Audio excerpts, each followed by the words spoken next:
안녕하십니까, 심이다습니다. 오늘은요 12월 4일입니다. 12월 4일이고요. 그 정분실 12월 4일 정분실 리포트 첫 번째 코너를 시작하도록 하겠습니다. 그 마치 이제 이슈가 한꺼번에 전환된 것처럼 조국 관련 얘기는 이제 많이 줄고 있고, 그, 그 울산시장 관련 선거 개입 수사, 울산시장 선거 개입 수사 관련 각종 뉴스들이 이제 쏟아져 나오고 있습니다. 그리고 지난번에 이제 그 빈소에 이제 윤석열 총장이 다녀갔는데, 최근에 이제 백원우 비서관하고 이제 청와대 민정실 사람들도 왔다 갔거든요. 그러고 나서부터 이제 그 빈소에서 그 기자들이 귀동냥으로 들은 뉴스들이 이제 쏟아져 나오고 있습니다. 그리고 이제 어제인가요? 뭐 PD 수첩에서 검찰과 법조팀 기자들 간의 어떤 그 뉴스 커넥션에 대해서 다뤘다고 하는데, 사실 MBC가 되게 멍청한 짓을 하는 거죠.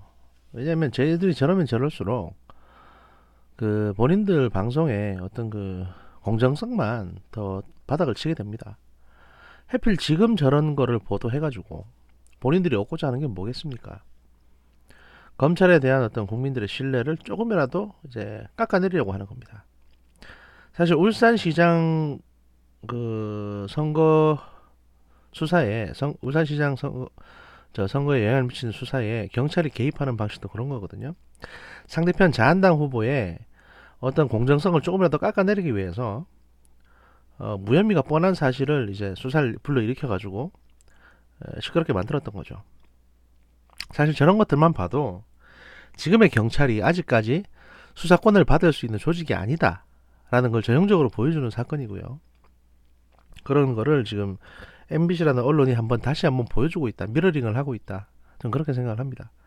스스로 자기 얼굴에 침 뱉기를 하는 건데, 저런 방송들이 이제 언젠가는 부메랑이 돼서 돌아올 겁니다. 저게 자기들 입장에서는 뭐 시청률 높이는 거라고 생각하지만, 대다수의 많은 국민들은 저게 얼마나 편파적이고 편협한 방송인지를 알고 있거든요.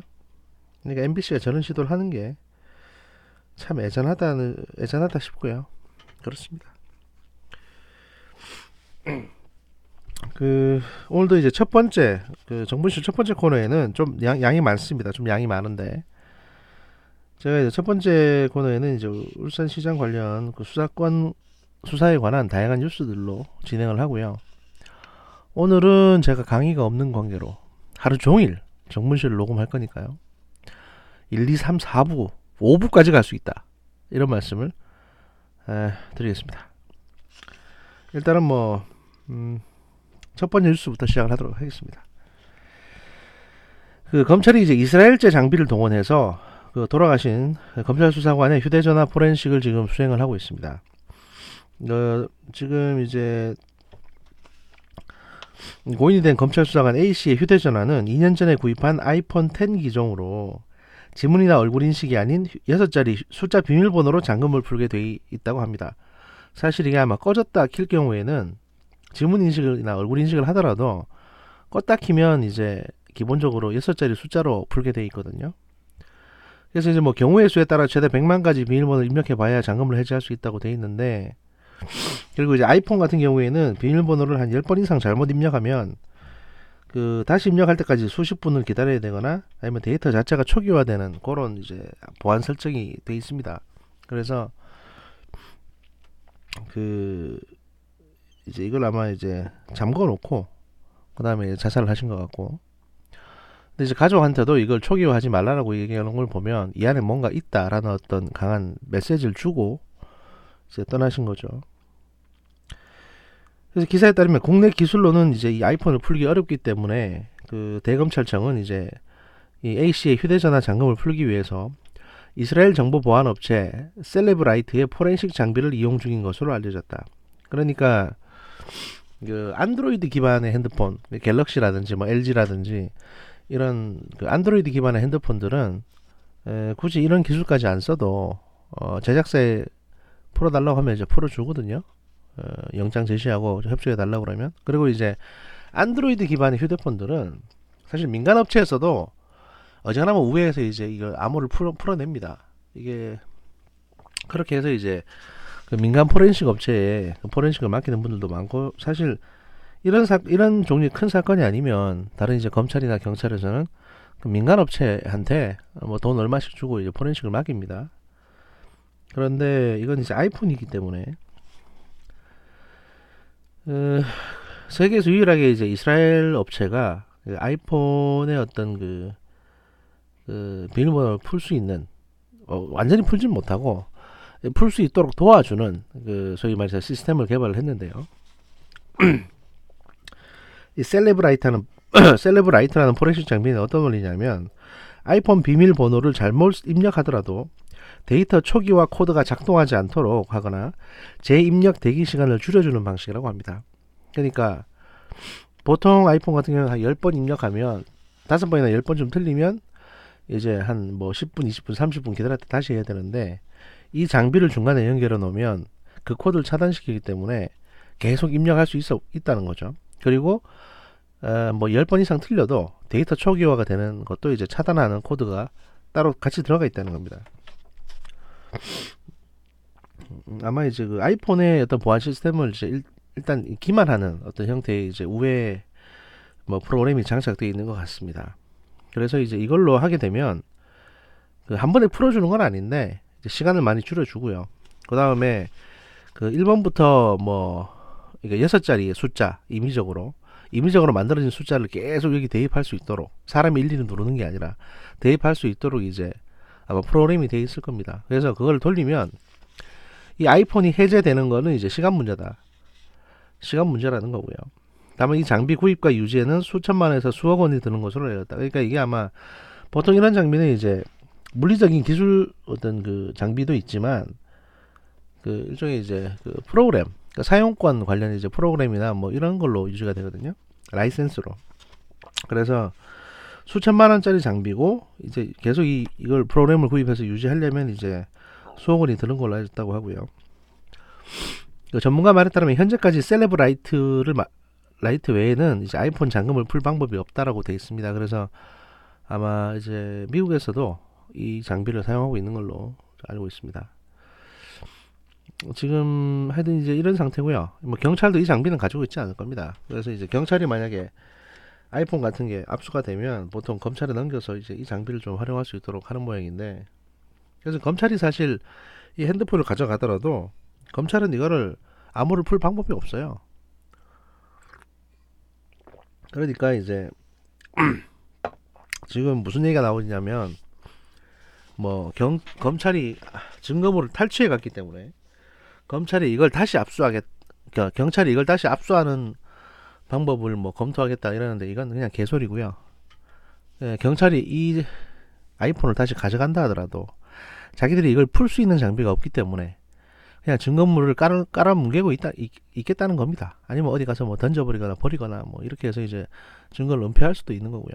하여튼 검찰이 이걸 풀고 있으니까, 그리고 경찰도 참관하고 있으니까 어떻게든 이제 풀리고 안에 자료들이 쏟아져 나오겠죠. 뭐 안에 아무것도 없든 아니면 자료가 쏟아져 나오든 그건 이제 풀어보면 알 문제고, 일단 그렇습니다. 그리고 이제 이 아이폰 안에, 이 핸드폰 안에 뭐가 있는지를 아직 아무도 모릅니다.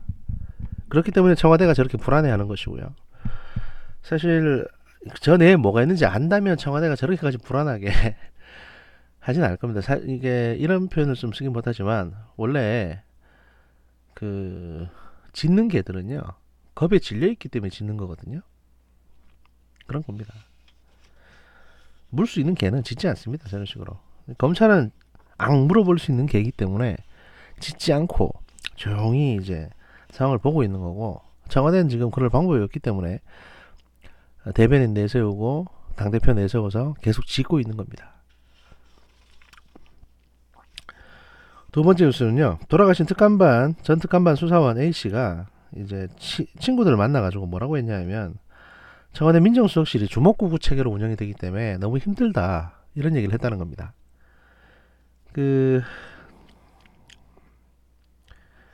사실 이제 이게 무슨 말씀이신지 대체로 알 것 같습니다. 원래 이게 정부 부서라는 게 말입니다. 이 주먹구구라는 게 무슨 얘기냐면요. 봐라 뭐 좌파 정부가 들어가니까 뭐 저기 뭐 뭐냐 저기 전문성도 없는 것들이 가서 다 해집고 다닌다 뭐 이런 얘기가 아닙니다. 이런 얘기가 아니고 어, 원래 공무원들은 법에 따라서 일을 합니다. 그리고 모든 걸 기록에 남겨놓고요. 문서화합니다.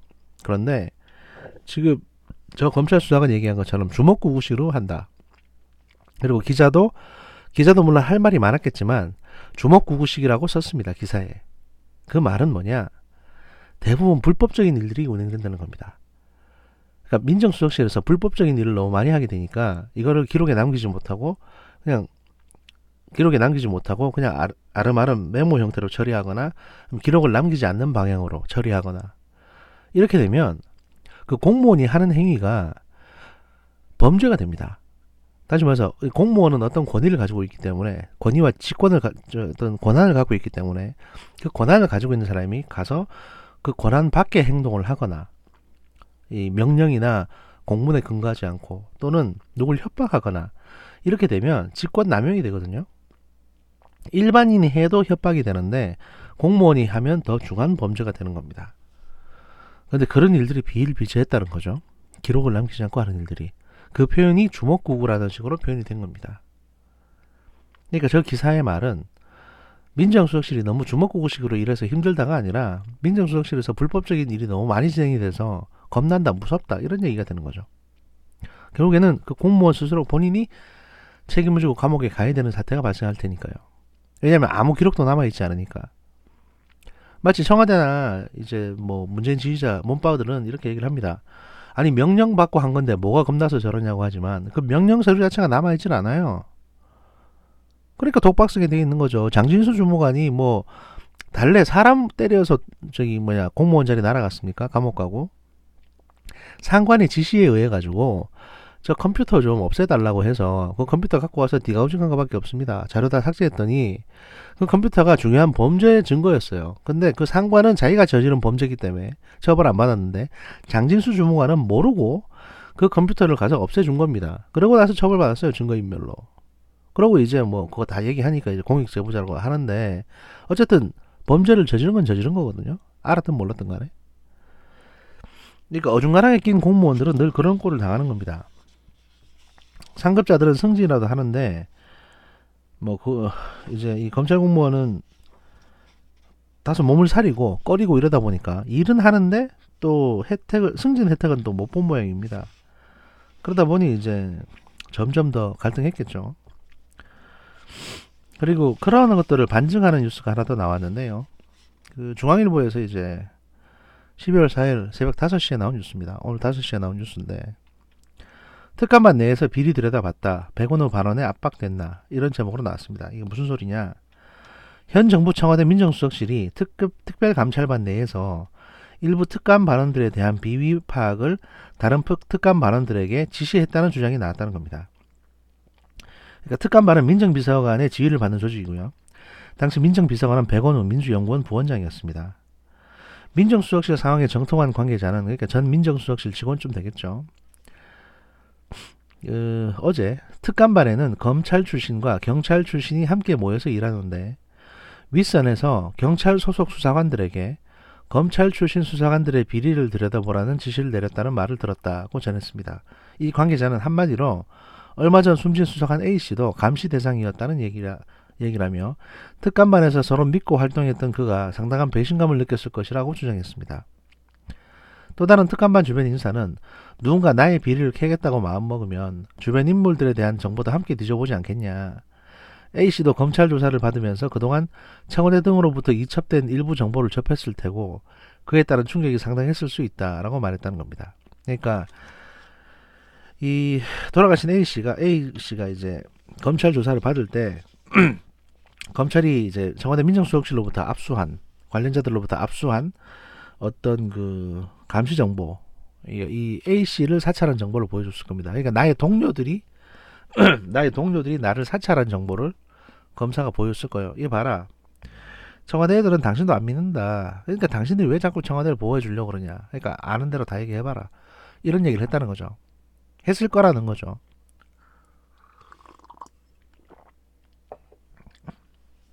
근데 문제는 이 민정수석실에 경찰에서 파견된 사람이 있고 검찰에서 파견된 사람이 있는데, 민정수석실은 경찰에서 파견된 사람들로 하여금 검찰에서 파견 나온 사람들을 감시 감찰하게 한 겁니다. 뒤를 좀 캐보고, 어차피 같은 일을 시키면서도. 그러니까 경찰은 믿는데 검찰은 못 믿는다는 거죠. 그 말은 경찰은 완전히 통제할 수 있는데 검찰에서 온 애들은 쟤들은 우리 편이 아닐 수도 있다. 언젠가는 배신할지도 모른다. 이런 생각이 들어서 늘 감시를 해왔다는 겁니다. 그러니까 이제 경찰에서 온 애들은 경찰대 출신이 대부분이고 또 간부들이기 때문에 얘들을 승진시켜주면 되거든요. 보통 군대나 경찰이나 계급이 있는 사회에서는 승진시켜주는 사람을 아주 그냥 하게 충성을 다합니다. 그게 조직사회의 사실 뭐 기본 논리고요. 여기도 보면 이제 A씨, B씨가 나오는데 그 경찰 출신 A 경정이 나옵니다. 지금 총경으로 승진했다는, 그 청와대 지금 특감반 소속이고 뭐 고래고기 관련해서 같이 울산 내려갔다는 그 사람입니다. 알고 봤더니 동료인 줄 알았는데 이 사람이 그 돌아가신 분도 이제 감찰을 하고 있었다. 이런 얘기가 되는 겁니다.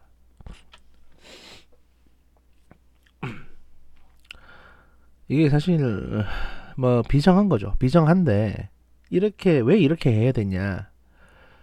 어쨌든 이제 지금 본인들이 있는 청와대 민정수석실 특감반이 불법적인 행위를 하고 있기 때문에 서로를 못 믿는 겁니다. 서로 합법적인 일을 하고 정당한 일을 하게 되면 왜 이런 상호 감시 감찰을 하겠습니까? 그럴 필요가 없죠. 그런데 지금 이렇게 하고 있는 거죠. 그리고 제가 이 말씀을 드리는 게 온당할까 아닌가 모르겠는데 일단 말씀을 드리는 게 좋을 것 같습니다. 지금 청와대가 사실 뭐 제가 뭐 진보 운동권 사람들이나 386에 대해서 편견이 있는 건 아닙니다만, 지금 청와대 사람들이 그 경찰이나 검찰, 국정원 쪽 사람들을 이렇게 보는 시각, 그리고 그들을 이제 부리는 시각을 보면 아주 전형적인 패턴이 하나 보입니다. 뭐냐면 본인들이 경찰, 검찰, 군, 국정원 여기에 대해서 잘 몰라요. 왜냐면 맨날 끌려가서 조사만 받던 애들이니까 또 약간 겁도 나고, 그렇기 때문에 이 검찰, 경찰, 국정원, 그 다음에 이제 군을 통제를 할 때 그 조직에서 가장 유능한 사람은 승진시키지 않습니다. 보시면 아시겠지만 이번에 국방부 장관도 초기에는 이제 해군참모총장 출신의 송영무를 앉혔죠. 그 다음에 공군참모총장 출신의 정경도를 앉혔습니다. 물론 두 사람 다 합참의장을 해보긴 했지만 해군 공군은 숫자 얼마 되지도 않는데 육군을 어떻게 통제를 하고 지휘하겠습니까? 근데 이 사람들은 언감생심 국방부 장관 생각도 안 했는데 덜썩 준 겁니다. 그러면 당연히 충성을 다하겠죠. 온몸 바쳐서. 똑같은 겁니다. 이철성 경찰청장은 박근혜가 앉힌 사람입니다. 근데 그 사람은 그냥 내버려 뒀어요. 경찰청장 자리에. 그러니 감지덕지에서 충성을 다하겠죠. 박한기 합참의장, 이 사람도 뭐 갑종인 그 학군 출신, 3사 출신인가 그렇습니다. 그래가지고 원래 같으면 육사가 가야 되는 자리인데 또 이제 이 박한기라는 사람의 경력을 보면 합참의장을 할 수 있는 수준의 어떤 그 종합적인 뭐라고 할까요? 그런 엘리트 코스를 밟지 않았습니다. 그런데 앉혔습니다. 그러니까 내가 뭐 평생 육두품으로 살다가 별 한 2개나 3개 달고 끝날 줄 알았더니 4개를 달면서 합참의장이 됐습니다. 이러면 얼마나 충성을 다하겠습니까? 고마워서라도. 똑같은 겁니다. 황운하 경찰 사회에서 그 경무관을 이제 보통 장군에 비유하거든요. 왕별이라고 합니다. 황운하 씨는 이제 총경은 무궁화 4개를 총경이라고, 보통 일선 경찰서장이 총경입니다. 그 경찰서 여러 개를 갖다 통할해서 관할하는 게 지방경찰청장이고요. 그런데 총경으로 있으면서 하도 시끄럽게 문제를 많이 일으켰습니다. 그래서 사실은 경찰 내에서 내놓은 사람이었거든요. 그리고 경찰대 1기입니다. 경찰대 1기. 지금 민감용 경찰청장이 경찰대 4기입니다. 그리고 이전에 강신명 경찰청장이 경찰대 2기입니다. 그러면 자기 후배들이 자기 상관으로 올라갔으면 일반적으로는 그 전에 사표 내고 나오는 게 일반적입니다. 근데 이 사람은 뭐 여기저기 한직으로 돌다가 경찰대학교 교수로 가가지고 거기서 사실 끝났어야 되는 겁니다. 경력이. 그런데 현 정부 들어오고 나서 2017년 9월달에 8월달에 2017년 7월달에 갑자기 승진을 합니다. 기존에 이제 경무관인 이제 그 왕별 하나에서 별을 하나 더 달고 치안감이 됩니다. 치안감. 그러니까 경찰 조직의 보통 장급은 경무관, 치안감, 치안정감, 치안총감 이렇게 올라갑니다. 올라갈 때마다 하나씩 늘어나거든요. 그래서 육군으로 치면 이제 소장에 해당되는 치안감이 됩니다. 그래가지고 울산지방경찰청장으로 갑니다. 그러니까 한직으로 밀려나서 승진도 한 4년 5년 밀려가지고 간신히 경무관 달고 나서 이젠 끝났구나 싶었는데 그리고 자기 후배 기수가 지금 경찰청장을 하고 있는데 그제서야 2개 달고 지방경찰청장이 됩니다. 그러니까 자기한테 그걸 달아준 사람을 위해서 얼마나 충성을 다하고 싶었겠습니까? 전 솔직히 뭔가 약속을 하고 거기 갔다고 생각을 합니다. 왜냐면 자기도 비슷한 얘기를 하거든요 지금. 그것도 나중에 소개해드리겠습니다만.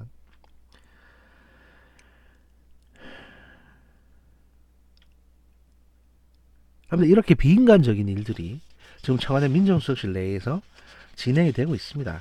그리고 이제 뭐 그 돌아가신 분한테 조문을 왔던 청와대 김조원 민정수석이 뭐라고 했냐. 청와대가 고인에게 어떤 압박을 준 것은 없는 것으로 알고 있다라고 이제 얘기했다고 하죠. 이분은 조국 씨가 뭔 잘못했는지도 청와대는 알지 못한다고 얘기했던 분입니다. 그러니까 아무것도 아는 게 없는 인간이에요. 그냥 그렇게 보시면 됩니다. 그 지금 청와대에서 이제 아직도 청와대에서 근무하고 있는 이제 그 행정관 B 씨 경찰총경으로 승진한 그 양반에 대한 이제 그 의혹이 계속 나오고 있습니다. 고래고기 조사차 갔다는데 울산지검 측에서 만난 적이 없다라는 보도가 나왔다는 겁니다. 무슨 얘기냐? 제가 엊그저께 이제 말씀드렸죠. 이 2명 중에 한 명이었던, 그러니까 울산에 내려갔던 2명 중에 한 명, 나머지 한 명은 이제 돌아가셨고, 나머지 한 명이 경찰 출신의 이제 경찰 간부 출신의 그 B 씨 같은 경우에는 뭐라고 했냐면 그 울산 해경에서 그러니까 울산에 가가지고 KTX 타고 울산 해양지방경찰청에 가서 이제 얘기를 듣고 그 다음에 자기는 울산 경찰청으로 가고 이제 이 돌아가신 A 수사관은 울산지검으로 가서 그 여기 고래고기 관련한 얘기들을 들었다라고 했는데 이 사건 관계자들이 이런 해명 자체가 석연치가 않다는 주장을 하고 나선 겁니다.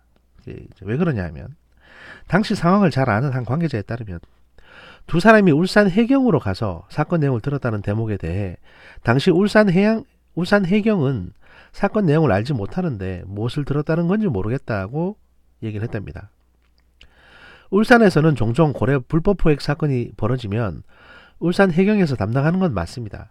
그런데 2014년 세월호 사고가 난 뒤에 해경이 해체됐고 그 뒤부터는 울산 경찰청에서 고래고기 사건을 맡았다고 합니다.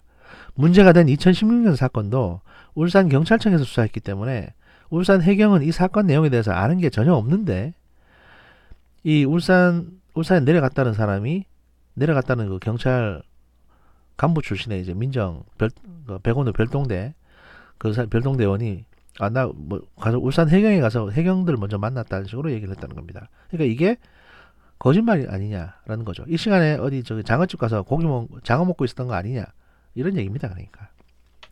그리고 A 수사관이 울산지검에서 의견을 들었다는 부분에 대해서도 의혹이 제기됩니다. 당시 울산지검에 근무했던 검찰 관계자는 경찰 출신의 비행정관이 거짓말을 하고 있다고 했습니다. 당시 울산지검 간부들이 A 수사관을 만난 사실이 없다는 겁니다.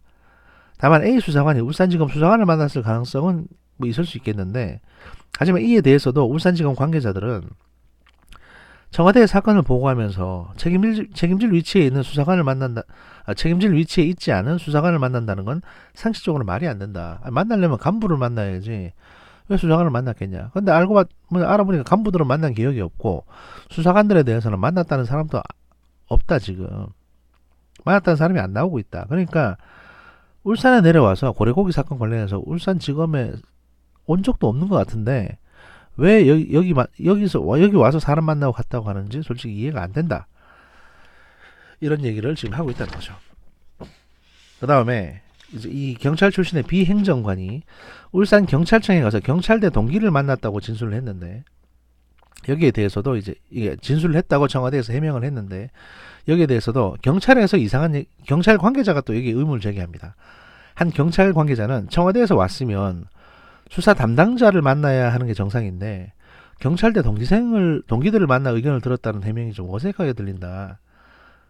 그리고 이제 검찰 관계자는 이제 두 행정관이 울산에 내려온 뒤 작성했다는 고래고기 사건 관련 보고서 원본을 청와대가 공개하면 두 사람의 행적을 정확하게 알 수 있을 것이라고 이제 얘기했습니다. 그러니까 이 보고서 원본을 공개하면 몇 시 몇 분에 KTX 타고 내려갔고 누가 그다음에 그 영수증 같은 거라든지 다 첨부돼 있을 거니까, 그리고 만난 사람까지도 다 적혀 있을 테니까 그 원본 공개해라. 그러면 누가 누굴 만났는지 다 확인할 수 있다. 근데 왜 청와대는 그 원본을 공개하지 않느냐? 이렇게 이제 의문을 제기하고 있다는 거죠. 그러니까 지금 계속 청와대에서는 거짓 해명을 하고 있고, 이걸 아는 관계자들은 저 좀 이상하다. 왜 저런 식으로 얘기하지? 라고 이제 생각을 하고 있는 것들입니다. 26분이 됐기 때문에 일단 잠깐 끊고 제가 바로 2화 녹음을 하도록 하겠습니다.